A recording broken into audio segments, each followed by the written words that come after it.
सभी प्रश्नों को पहले क्या करिएगा, पहले प्रश्न जैसे है तो इस वीडियो को आप पॉज करेंगे, अपने आप से भी सॉल्व करने का प्रयास करेंगे। ठीक है, देखेंगे क्या ये प्रश्न आपसे सॉल्व हो पा रहा है कि नहीं, यानी आपको टेस्ट के तौर पे भी लेना है और लास्ट में आप कमेंट करके भी बताएंगे इन 5 प्रश्नों में से आपके कितने प्रश्न सही हुए। हम आप सभी लोगों के कमेंट को रीड करते हैं और देखेंगे कितने लोगों ने सही किया। ठीक है, तो देखिए पहला क्वेश्चन है दोस्तों, बहुत इंपॉर्टेंट क्वेश्चन है और हमेशा ऐसे प्रश्न पूछे जाते हैं। पेन उठाने की बिल्कुल भी जरूरत नहीं है, बहुत आसान तरीका बता रहा हूँ। पहले एक बार आप प्रश्न को ध्यान से पढ़िए। प्रश्न है दोस्तों, किसी भिन्न के अंशतः हर में से प्रत्येक में 2 जोड़ने पर 3/5 प्राप्त होता है, मूल भिन्न क्या है? मूल भिन्न क्या है ये पूछ रहा है, तो ज्यादा कुछ नहीं करना है। ऐसे क्वेश्चन कभी भी आए तो आपको x by y कुछ भी मानने की जरूरत नहीं है। ऐसे प्रश्नों को सॉल्व करने के लिए आप क्या करेंगे, गो थ्रू ऑप्शन। हम ऑप्शन से सॉल्व करेंगे दोस्तों, सेकंडों में आंसर आ जाएगा।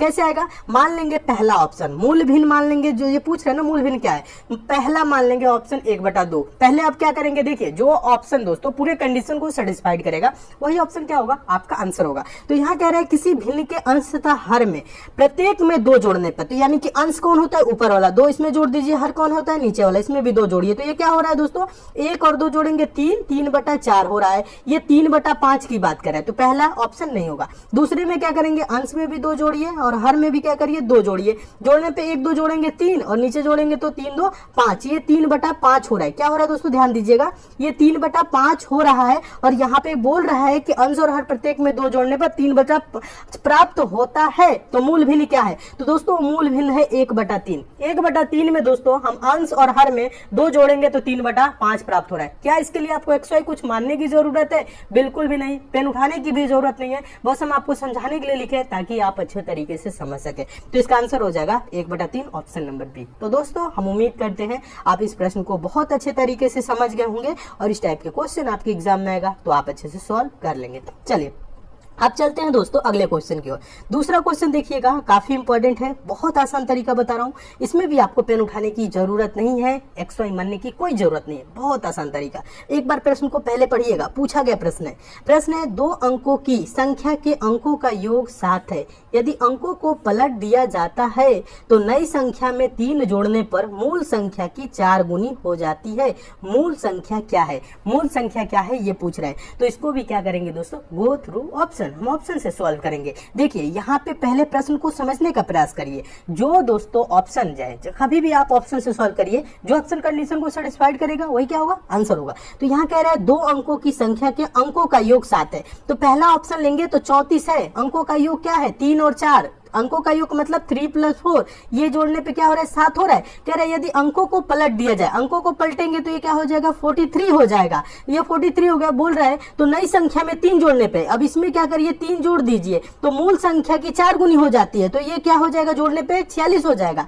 क्या ये 34 का 4 गुना है, ध्यान दीजिएगा, 34 का 4 गुना 46 होगा, नहीं, पहला ऑप्शन गलत। अब देखिए बोल रहा है दूसरे ऑप्शन में चलेंगे, 2 अंकों की संख्या के अंकों का योग 7 है, 61 है, यानी 6 + 1 जोड़ेंगे तो क्या होगा 7। अब बोल रहा है दोस्तों, यहाँ पे बोल रहा है यदि अंकों को पलट दें, अंकों को पलट देंगे तो ये 16 हो जाएगा, ठीक है, और उसमें 3 जोड़ेंगे, ठीक है, तो ये 19 होगा। मूल संख्या का क्या ये 4 गुना होगा, 61 का 4 गुना 19 होगा, बिल्कुल भी नहीं होगा। ये ऑप्शन भी क्या होगा, गलत। जब 2 ऑप्शन गलत हो गए, अब क्या करेंगे, तीसरा देखेंगे, ये 25 है, ठीक है, ये 25 है। बोल रहा है 2 अंकों की संख्या के अंकों का योग 7 है, तो यहाँ पे 2 + 5 करेंगे तो क्या होगा दोस्तों, 7 होगा। फिर कह रहा है यदि अंकों को पलट दिया जाता है, अंकों को यहाँ पे पलटेंगे तो दोस्तों ये क्या हो जाएगा, 52 हो जाएगा। 2 5 है तो 52, 52 हो गया। और कह रहा है तो नई संख्या में 3 जोड़ने पे, 52 में दोस्तों 3 जोड़ेंगे तो क्या होगा, 55 होगा। और बोल रहा है मूल संख्या की 4 गुनी हो जाएगी। क्या ये मूल संख्या की 4 गुना है, 55 होगा। 25 का 4 गुना 55 होगा, नहीं होगा। ऑप्शन नंबर सी भी गलत। जब दोस्तों 3 ऑप्शन गलत होते हैं तो चौथा ऑप्शन को मिलाने की जरूरत नहीं है, चौथा ऑप्शन आपका ऐसे ही सही हो जाएगा, ठीक है। देखिए अब चाहे तो आप इसको मिला के भी देख सकते हैं, लेकिन पेपर में आप मिलाइएगा नहीं। ध्यान दीजिए कैसे। अब यहाँ पे कह रहे हैं 2 अंकों की संख्या के अंकों का योग 7 है, ये 16 है, तो 16 1 और 6 से मिलकर बना है, 1 और 6 को जोड़ेंगे तो क्या होगा 7, ठीक है। पहला कंडीशन को सेटिस्फाइड करें। दूसरा कह रहे हैं यदि अंकों को पलट दिया जाता है, अंकों को पलटेंगे तो क्या होगा, 1 6 है तो ये 6 1 हो जाएगा, 61 हो जाएगा। कह रहा है तो नई संख्या में 3 जोड़ने पे 61 में 3 जोड़ दीजिए तो क्या हो जाएगा, 64 होगा। कह रहा है मूल संख्या की 4 गुनी हो जाती है। क्या 16 का 4 गुना 64 होता है, हाँ होता है। तो पूछ रहा है मूल संख्या क्या है, मूल संख्या 16 है, यानी ऑप्शन नंबर डी क्या हो जाएगा, सही हो जाएगा। दोस्तों हमें समझाने में आपको इसमें थोड़ा टाइम लगा होगा, तो आप सोच रहे होंगे इसमें बहुत टाइम, आप जब सॉल्व करेंगे तो टाइम बिल्कुल भी नहीं नहीं लगेगा, आप डायरेक्ट देखेंगे आंसर देंगे, ठीक है। आप ऐसे देखते ही इस प्रश्न को तुरंत आंसर समझ लेंगे कि 16 ही होगा, पलटेंगे तो 16 और 3 जोड़ देंगे तो 64 हो जाएगा। 61 में 3 जोड़ेंगे 64, 16 चौका 64, 4 गुना हो रहा है, अंकों का योग 1 और 6 जोड़ने पे 7 भी हो रहा है, यानी ऑप्शन नंबर डी सही हो जाएगा, ठीक है।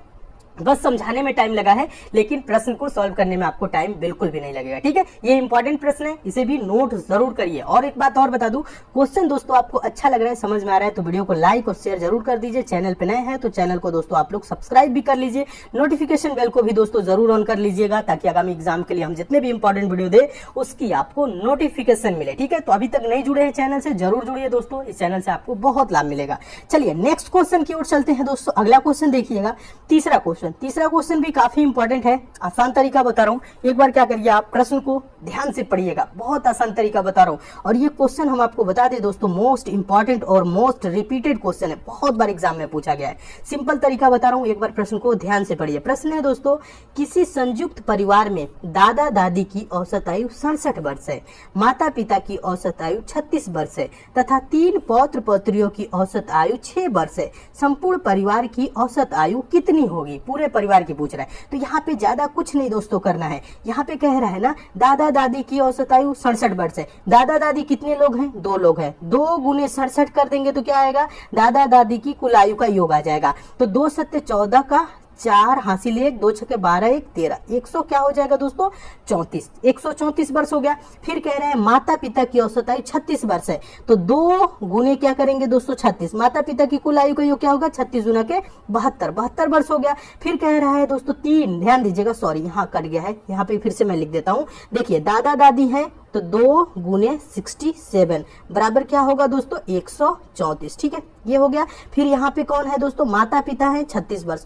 2 गुने क्या करेंगे? ये 67 है, ध्यान दीजिएगा। 2 गुने क्या कर देंगे दोस्तों? 36, तो 36 गुना किनका हो गया? 72। फिर यहाँ पे बोल रहा है दोस्तों 3 पौत्र पौत्रियों की औसत आयु 6 वर्ष है। कितने हैं? 3 पौत्र पौत्री हैं और औसत आयु क्या है? 6, तो 6 गुने 3 करेंगे तो क्या हो जाएगा? 18। सब जोड़ लीजिए, ध्यान दीजिएगा, जोड़ना कैसे? टोटल कितने लोग हैं? दादा दादी 2 लोग, माता पिता 2 लोग और 3 पौत्र पौत्री, 2 2 4 3 7 लोग हैं। ध्यान दीजिएगा, यहाँ पे ये 7 है। 7 लोगों की टोटल आयु का योग क्या होगा दोस्तों? जोड़िए, 4 2 6 8 6 14 का यहाँ पे हो जाएगा 4 हासिल 1, 7 3 10 1 11 12 के 2 हासिल 1 1 1 2, 224 वर्ष। कितने लोग हैं दोस्तों? 7 लोग हैं। टोटल आयु का योग 224। तो आप क्या करेंगे दोस्तों? 224 को 7 से भाग करिए, ठीक है। 7 से भाग करेंगे तो ये कट जाएगा, 7 त्रिक 21 हो जाएगा, 14 7 दूना के 14, यानी टोटल आयु का योग क्या होगा संपूर्ण परिवार का? 32 वर्ष होगा। देखिए 32 वर्ष किस ऑप्शन में है? देखेंगे ऑप्शन नंबर आपका बी में दिया है 32 वर्ष, तो ये आपका ऑप्शन नंबर बी दोस्तों क्या हो जाएगा? सही हो जाएगा। तो दोस्तों हम उम्मीद करते हैं आप इस प्रश्न को भी बहुत अच्छे तरीके से समझ गए होंगे और इस टाइप के भी क्वेश्चन आपके एग्जाम में आएगा तो आप अच्छे से सॉल्व कर लेंगे, ठीक है। अब चलिए दोस्तों नेक्स्ट क्वेश्चन की ओर चलते हैं। अगला क्वेश्चन देखिएगा, अगला क्वेश्चन आपका ये रहा चौथा क्वेश्चन बहुत इंपॉर्टेंट है, मोस्ट इंपॉर्टेंट और मोस्ट रिपीटेड क्वेश्चन है। और इस प्रश्न को दोस्तों, इस टाइप के प्रश्न हम आपको पहले भी कराए हैं, फॉर्मूला भी बताए हैं। अगर आपको फॉर्मूला याद होगा तो आप डायरेक्ट आंसर देंगे। देखिएगा अभी हम आपको फिर से बता रहे हैं क्योंकि पूछा गया प्रश्न है ये, और ऐसे प्रश्न हमेशा पूछे जाते हैं। नोट जरूर करिएगा, वीडियो को पॉज करके अपने आप से भी सॉल्व करने का प्रयास दोस्तों जरूर करिए। क्वेश्चन है दोस्तों, 15,000 रुपए की राशि पर 2 वर्ष के लिए, देखिएगा 2 वर्ष के चक्रवृद्धि ब्याज और साधारण ब्याज के बीच 96 रुपए का अंतर है, वार्षिक ब्याज दर कितनी होगी? अब ध्यान दीजिए, ज्यादा कुछ नहीं करना है। 2 वर्ष के चक्रवृद्धि ब्याज और साधारण ब्याज के अंतर संबंधित प्रश्न कभी भी आएगा तो हम आपको एक फॉर्मूला बताए थे। क्या बताए थे? डी बराबर यानी डिफरेंस बराबर PR² अपान 100 का स्क्वायर, ये फॉर्मूला हम आपको बताए थे, याद भी होगा। अंतर कितना है दोस्तों? 96 रुपए का, तो डी की जगह हम लिखेंगे क्या? 96, ठीक है। और यहाँ पे P प्रिंसिपल क्या है? 15,000। मूलधन क्या है दोस्तों? राशि क्या है? 15,000, तो यहाँ पे P की जगह कर देंगे 15,000 रुपए, ठीक है। R² है, यही वार्षिक ब्याज दर यानी R रेट ऑफ इंटरेस्ट, यही तो पूछ रहा है, तो गुने हम कर देंगे R² बटा क्या होगा दोस्तों? 100 का स्क्वायर का मतलब क्या होगा? 10,000, यही होगा ना 100 का मतलब। अब देखिए कटा लीजिए, 0 से 0 कट जाएगा, 1 0 और से 1 0 और 1 0 और से 1 0 और, ठीक है। यहाँ पे इतना कट गया। अब देखिए ज्यादा कुछ नहीं करना है, ये क्या होगा दोस्तों? गुने में 10 चला जाएगा तो ये 900 क्या हो जाएगा दोस्तों? 60 हो जाएगा। ध्यान दीजिएगा, जाएगा, और ये 15 है तो इधर है तो बराबर की इधर आएगा तो भाग में हो जाएगा 15, और उधर क्या होगा दोस्तों आर स्क्वायर बचेगा। ये पक्षांतर करना हम आपको सेकंड वाले चैनल एग्जाम फिनिशर पे बताए हैं, जीरो लेवल से बेसिक से वहां पे सारे बेसिक मैथ कॉन्सेप्ट क्लियर किए हैं। तो सेकंड चैनल पे से भी आप लोग जरूर जुड़ जाइएगा, एग्जाम फिनिशर जिसका लिंक है, लिंक जिसका नीचे डिस्क्रिप्शन बॉक्स में हम दे दिए, ठीक है। आप चाहे तो यूट्यूब पे भी सर्च कर सकते हैं एग्जाम फिनिशर, उस पर सारे बेसिक मैथ के कॉन्सेप्ट क्लियर किए। जिन लोगों को यहाँ पे अगर समस्या थोड़ी सी भी होती है, पक्षांतर करना, तिर्यक गुणनखंड, जो भी इन सब में प्रॉब्लम होती है, तो उस चैनल से आप लोग जरूर पढ़ लीजिएगा। आपका जो वीक सेक्शन है वो सारा कमजोर,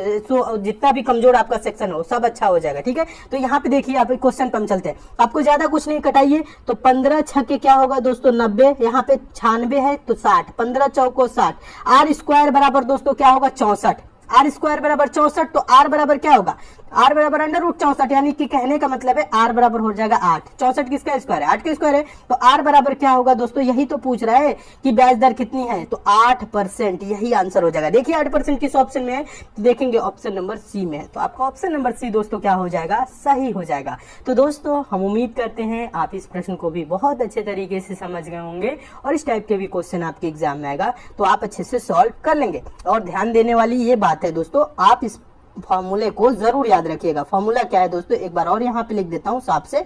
फॉर्मूला है दोस्तों डी बराबर पी आर स्क्वायर अपान 100 का स्क्वायर। इस फॉर्मूले को याद कर लीजिएगा। कभी भी दोस्तों 2 वर्ष के चक्रवृद्धि ब्याज और साधारण ब्याज के अंतर संबंधित प्रश्न आएगा तो यही फॉर्मूला लगाइएगा, ठीक है, आपका डायरेक्ट आंसर आएगा, ठीक है। चलिए अब चलते हैं दोस्तों नेक्स्ट क्वेश्चन की ओर। अगला क्वेश्चन देखिएगा, पांचवा क्वेश्चन बता रहा हूं, समझने का प्रयास करिएगा। पांचवा क्वेश्चन दोस्तों क्या बोल रहा है, पढ़िए। क्वेश्चन है, एक आयत की लंबाई तथा चौड़ाई का अनुपात 3:4 है। यदि आयत का परिमाप 140 सेंटीमीटर है तो आयत की लंबाई क्या है, ठीक है। यहाँ पे ध्यान दीजिए, तो आपको ज्यादा कुछ नहीं करना है, एक आयत आप बना लीजिए। आयत इस प्रकार से होगा, ध्यान दीजिएगा, ठीक है, ये ठीक है, ये आपका आयत हो गया। आयत की क्या दिया है, लंबाई और चौड़ाई का अनुपात दिया है 3:4। ये लंबाई मान लेते हैं 3 और चौड़ाई मान लेते हैं 4, ठीक है, आप ऐसे मान लीजिएगा, ठीक है। अब यहाँ पे ध्यान दीजिए, ज्यादा कुछ नहीं करना है। कह रहा है यदि आयत का परिमाप 140 सेंटीमीटर है, तो ये देखिए जब ये लंबाई 3 है तो इधर भी क्या होगा 3, ये चौड़ाई 4 है तो ये भी क्या होगा 4 यानी 4 होगा। अब परिमाप क्या होता है, परिमाप मतलब चारों भुजाओं का योग, ठीक है। यहाँ पे की परिमाप मतलब जितने भी भुजाएं हैं, ठीक है, इसमें 4 भुजाएं हैं, 3 भुजाएं त्रिभुज होगी तो तीनों भुजाओं का योग, ठीक है, इस प्रकार समझिएगा। तो आप इसमें रेशियो में ये दिया है ना 3:4, तो आप इसको करिए 3 क्या होगा 3 4 7 हो जाएगा, और ये 3 4 7 7 14, चारों को जोड़ेंगे तो क्या होगा दोस्तों 14 रेशियो बराबर, ध्यान दीजिएगा यहाँ पे ये आपका 14 है, ठीक है। 14 रेशियो बराबर क्या है दोस्तों 140 सेंटीमीटर है, तो 1 रेशियो बराबर क्या होगा दोस्तों 10 सेंटीमीटर होगा। क्या होगा दोस्तों 10 सेंटीमीटर, यहाँ पे ध्यान दीजिएगा, ये क्या है दोस्तों 10 सेंटीमीटर है, 1 रेशियो बराबर। अब यहाँ पे पूछ रहा है तो आयत की लंबाई का रेशियो क्या है दोस्तों, यहाँ पे देखिएगा लंबाई का रेशियो 3 है। यहाँ पे लंबाई का, यहीं पे बहुत से स्टूडेंट कंफ्यूज हो जाते हैं, लंबाई को 4 मान लेंगे, नहीं, लंबाई का रेशियो 3 दिया है और चौड़ाई का रेशियो क्या दिया है 4 दिया है। तो 3 रेशियो बराबर क्या होगा, 1 रेशियो बराबर 10, तो दोस्तों 3 रेशियो बराबर क्या होगा 10 या 30, यानी तो इसका दोस्तों जो लंबाई होगा वो क्या होगा 30 सेंटीमीटर होगा। चौड़ाई पूछता तो क्या होगा, ये 4 है तो 40 होगा, ठीक है। आप चाहे तो 30 40 70 70 70 140 हो जाएगा, ऐसे भी जोड़ के निकाल सकते हैं। लेकिन देखिए आपको ज्यादा कुछ नहीं करना है, यहाँ पे रेशियो देखना है। लंबाई का रेशियो दोस्तों क्या दिया है 3 दिया है, तो 3 रेशियो बराबर 30 होगा। देखिए 30 किस ऑप्शन में है, देखेंगे ऑप्शन नंबर पहले में है, तो आपका ऑप्शन नंबर पहला दोस्तों क्या हो जाएगा, सही हो जाएगा। तो दोस्तों हम उम्मीद करते हैं आप इस प्रश्न को भी बहुत अच्छे तरीके से समझ गए होंगे, और इस टाइप के भी क्वेश्चन आपके एग्जाम में आएगा तो आप अच्छे से सॉल्व कर लेंगे, ठीक है। अब चलिए दोस्तों चलते हैं आगे, हम आपको और कुछ भी जानकारी देने वाले हैं, ध्यान